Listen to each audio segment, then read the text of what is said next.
Let's start coloring by learning the names of colors. So here is green color, purple color, red color,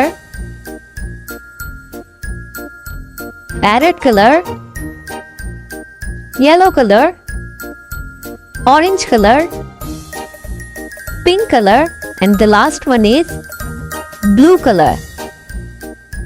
Now let's color the rhinoceros.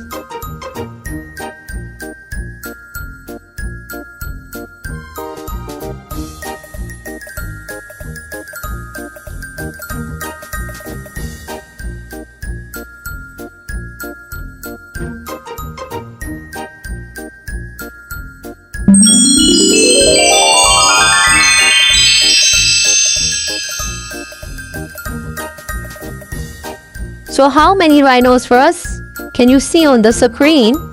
So here are 1, 2, 3, 4. Here are 4 rhinoceros.